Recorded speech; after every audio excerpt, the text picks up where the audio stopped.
ॐ तव कथामृतं तप्तजीवनं कविभिरीडितं कल्मषापहं श्रवणमङ्गलं श्रीमदाततं भुवि गिनन्ति ये भूरिदा जनाः। শ্রী রামকৃষ্ণ কথামৃত প্রথম ভাগ, তৃতীয় খণ্ড, পঞ্চম পরিচ্ছেদ। ভক্ত্বা তনন্যয়া শক্য অহম এবং বিদ অর্জুন জ্ঞাতুং দ্রষ্টুং চ তত্ত্বেন প্রবেষ্টুং চ পরন্তপ। গীতা একাদশ অধ্যায়, শ্লোক ৫৪। ঈশ্বর দর্শন সাকার না নিরাকার? একজন ব্রাহ্মভক্ত জিজ্ঞাসা করিলেন, মহাশয়, ঈশ্বরকে কি দেখা যায়? যদি দেখা যায়, দেখতে পাই না কেন? শ্রীরামকৃষ্ণ: হ্যাঁ, অবশ্য দেখা যায়। সাকার রূপ দেখা যায়, আবার অরূপও দেখা যায়। তা তোমায় বুঝাবো কেমন করে? ব্রাহ্মভক্ত: কি উপায় দেখা যেতে পারে?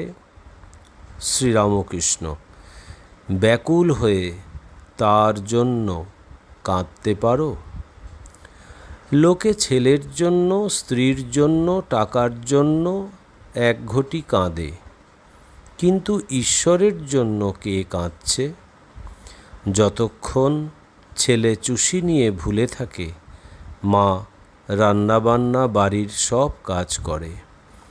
ছেলের যখন চুষি আর ভালো লাগে না, চুষি ফেলে চিৎকার করে কাঁদে, তখন মা ভাতের হাঁড়ি নামিয়ে দূর দূর করে এসে ছেলেকে কোলে নেয়। ব্রাহ্মভক্ত: মহাশয়, ঈশ্বরের স্বরূপ নিয়ে এত নানা মত কেন? কেউ বলে সাকার, কেউ বলে নিরাকার, আবার সাকারবাদীদের নিকট নানা রূপের কথা শুনতে পাই। এত গণ্ডগোল কেন? শ্রীরামকৃষ্ণ: যে ভক্ত যে রূপ দেখে, সে সেই রূপ মনে করে।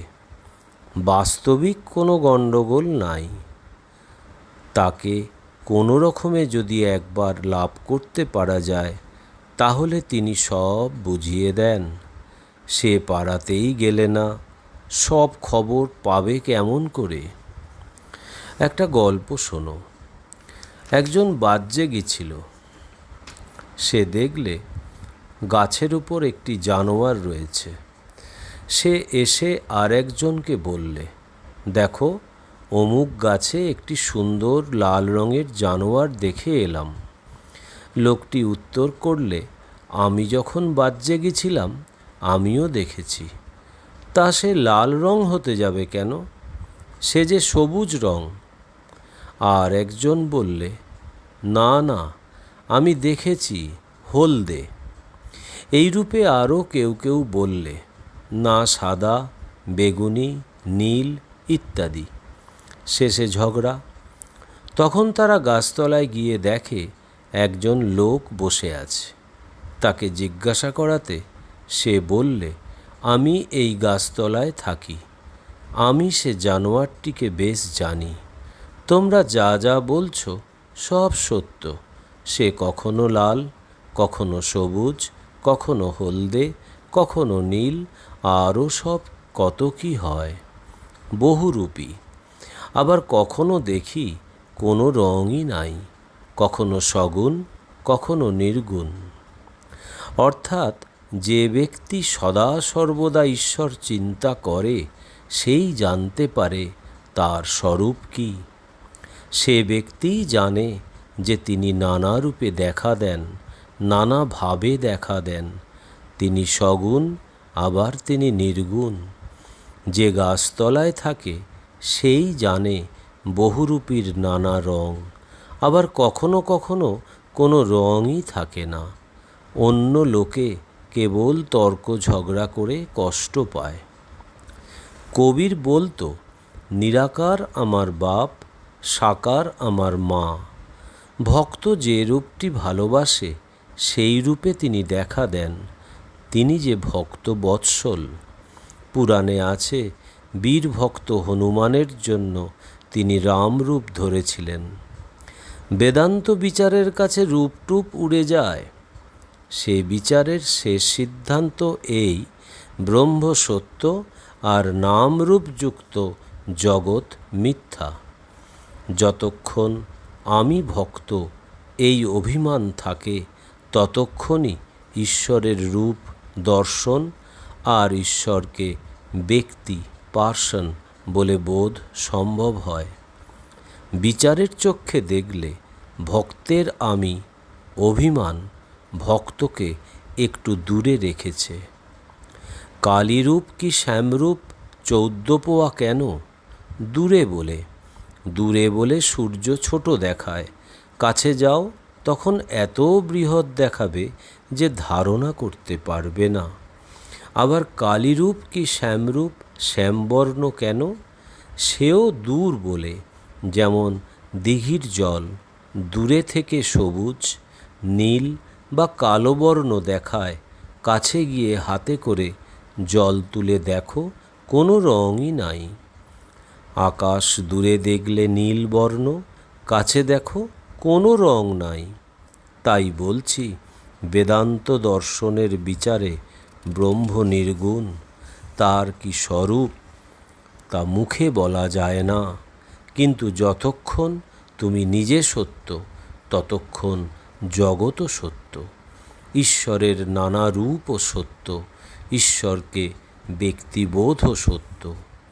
ভক্তিপথ তোমাদের পথ, এ খুব ভালো, এ সহজ পথ। অনন্ত ঈশ্বরকে কি জানা যায়? আর তাকে জানবারই বা কি দরকার? এই দুর্লভ মানুষ জনম পেয়ে আমার দরকার তার পাদপদ্মে যেন ভক্তি হয়। যদি আমার এক ঘটি জলে তৃষ্ণা যায়, পুকুরে কত জল আছে এ মাপবার আমার কি দরকার? আমি 8 বোতল মদে মাতাল হয়ে যাই, সুরির দোকানে কত মন মদ আছে এ হিসাবে আমার কি দরকার? অনন্তকে জানার দরকারই বা কি? ষষ্ঠ পরিচ্ছেদ। ইয়স্ত্বাত্মরতিরেব স্যাদ আত্মতৃপ্তশ্চ মানবাঃ আত্মন্যেব চ সন্তুষ্ট তস্য কার্যং ন বিদ্যতে। গীতা 3য় অধ্যায়, শ্লোক 17। ঈশ্বর লাভের লক্ষণ সপ্তভূমি ও ব্রহ্মজ্ঞান। শ্রীরামকৃষ্ণ। বেদে ব্রহ্মজ্ঞানীর নানা রকম অবস্থা বর্ণনা আছে।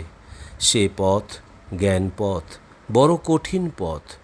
বিষয় বুদ্ধির, কামিনী কাঞ্চনে আসক্তির লেশমাত্র থাকলে জ্ঞান হয় না। এ পথ কলিযুগের পক্ষে নয়। এই সম্বন্ধে বেদে সপ্তভূমির 7 প্লেন্স এর কথা আছে। এই 7 ভূমি মনের স্থান। যখন সংসারে মন থাকে তখন লিঙ্গগুহ্য নাভি মনের বাসস্থান। মনের তখন ঊর্ধ্বদৃষ্টি থাকে না, কেবল কামিনী কাঞ্চনে মন থাকে। মনের 4র্থ ভূমি হৃদয়। তখন প্রথম চৈতন্য হয়েছে আর চারিদিকে জ্যোতি দর্শন হয়। তখন সে ব্যক্তি ঐশ্বরিক জ্যোতি দেখে অবাক হয়ে বলে, এ কি? তখন আর নিচের দিকে সংসারের দিকে মন যায় না। মনের 5ম ভূমি কণ্ঠ। মন যার কণ্ঠে উঠেছে তার অবিদ্যা অজ্ঞান সব গিয়ে ঈশ্বরেও কথা বই অন্য কোনো কথা শুনতে বা বলতে ভালো লাগে না। যদি কেউ অন্য কথা বলে সেখান থেকে উঠে যায়। মনের 6ষ্ঠ ভূমি কপাল। মন সেখানে গেলে অহর্নিশি ঈশ্বরীয় রূপ দর্শন হয়। তখনও একটু আমি থাকে। সে ব্যক্তি সেই নিরুপম রূপ দর্শন করে উন্মত্ত হয়ে সেই রূপকে স্পর্শ আর আলিঙ্গন করতে যায়, কিন্তু পারে না। যেমন লণ্ঠনের ভিতর আলো আছে মনে হয়, এই আলো ছুলুম ছুলুম কিন্তু কাঁচ ব্যবধান আছে বলে ছুঁতে পারা যায় না। শিরোদেশ সপ্তম ভূমি, সেখানে মন গেলে সমাধি হয় ও ব্রহ্মজ্ঞানীর ব্রহ্মের প্রত্যক্ষ দর্শন হয়, কিন্তু সে অবস্থায় শরীর অধিক দিন থাকে না, সর্বদা বেহুঁশ, কিছু খেতে পারে না, মুখে দুধ দিলে গড়িয়ে যায়। এই ভূমিতে 21 দিনে মৃত্যু। এই ব্রহ্মজ্ঞানীর অবস্থা তোমাদের ভক্তিপথ, খুব ভালো আর সহজ। আমায় একজন বলেছিল, মহাশয় আমাকে সমাধিটা শিখিয়ে দিতে পারেন? সকলের হাস্য। সমাধি হলে সব কর্ম ত্যাগ হয়ে যায়, পূজা জপাদি কর্ম, বিষয়কর্ম সব ত্যাগ হয়। প্রথমে কর্মের বড় হইচই থাকে, যত ঈশ্বরের দিকে এগুবে ততই কর্মের আড়ম্বর কমে, এমনকি তার নাম গুণগান পর্যন্ত বন্ধ হয়ে যায়। শিবনাথের প্রতি, যতক্ষণ তুমি সভায় আসনি তোমার নাম গুণ কথা অনেক হয়েছে, যাই তুমি এসে পড়েছ অমনি সেসব কথা বন্ধ হয়ে গেল। তখন তোমার দর্শনেতেই আনন্দ। তখন লোকে বলে, এই যে শিবনাথবাবু এসেছেন, তোমার বিষয়ে অন্য সব কথা বন্ধ হয়ে যায়। আমার এই অবস্থার পর গঙ্গাজলে তর্পণ করতে গিয়ে দেখি যে হাতের আঙ্গুলের ভেতর দিয়ে জল গলে পড়ে যাচ্ছে। তখন হলধারীকে কাঁদতে কাঁদতে জিজ্ঞাসা করলাম, দাদা এ কি হলো? হলধারী বললে, একে গলিত হস্ত বলে। ঈশ্বরের দর্শনের পর তর্পণাদি কর্ম থাকে না। সংকীর্তনে প্রথমে বলে, নিতাই আমার মাতা হাতি, নিতাই আমার মাতা হাতি। ভাব গাঢ় হলে শুধু বলে হাতি হাতি। তারপর কেবল এই হাতি কথাটি মুখে থাকে, শেষে হা বলতে বলতে ভাব সমাধি হয়। তখন সে ব্যক্তি এতক্ষণ কীর্তন করছিল চুপ হয়ে যায়। যেমন ব্রাহ্মণ ভোজনে প্রথমে খুব হইচই, যখন সকলে পাতা সম্মুখে করে বসল তখন অনেক হইচই কমে গেল, কেবল লুচি আনো শব্দ হতে থাকে। তারপর যখন লুচি তরকারি খেতে আরম্ভ করে তখন 12 আনা শব্দ কমে গেছে। যখন দই এলো তখন সুপ সুপ সকলের হাস্য, শব্দ নাই বললেও হয়। খাবার পর নিদ্রা, তখন সব চুপ। তাই বলছি, প্রথম প্রথম কর্মের খুব হইচই থাকে, ঈশ্বরের পথে যত এগুবে ততই কর্ম কমবে, শেষে কর্মত্যাগ আর সমাধি। গৃহস্থের বউ অন্তঃসত্ত্বা হলে শাশুড়ি কর্ম কমিয়ে দেয়। 10 মাসে কর্ম প্রায় করতে হয় না। ছেলে হলে একেবারে কর্মত্যাগ। মা ছেলেটি নিয়ে কেবল নাড়াচাড়া করে। ঘরকন্নার কাজ শাশুড়ি ননদ যা এরা করে। সমাধিস্থ হবার পর প্রায় শরীর থাকে না। কারু কারু লোকশিক্ষার জন্য শরীর থাকে, যেমন নারদাদির আর চৈতন্যদেবের মতো অবতারদের। কূপ খোঁড়া হয়ে গেলে কেহ কেহ ঝুড়ি কোদাল বিদায় করে দেয়, কেউ কেউ রেখে দেয়, ভাবে যদি পাড়ার কারুর দরকার হয়। এরূপ মহাপুরুষ জীবের দুঃখে কাতর। এরা স্বার্থপর নয় যে আপনাদের জ্ঞান হলেই হলো। স্বার্থপর লোকের কথা তো জানো, এখানে মত বললে মুতবে না, পাছে তোমার উপকার হয়। সকলের হাস্য। 1 পয়সার সন্দেশ দোকান থেকে আনতে দিলে চুষে চুষে এনে দেয়। সকলের হাস্য। কিন্তু শক্তি বিশেষ, সামান্য আধার লোকশিক্ষা দিতে ভয় করে। হাবাতে কাঠ নিজে একরকম করে ভেসে যায়, কিন্তু একটা পাখি এসে বসলে ডুবে যায়। কিন্তু নারদাদি বাহাদুরি কাঠ, এ কাঠ নিজেও ভেসে যায় আবার উপরে কত মানুষ, গরু, হাতি পর্যন্ত নিয়ে যেতে পারে।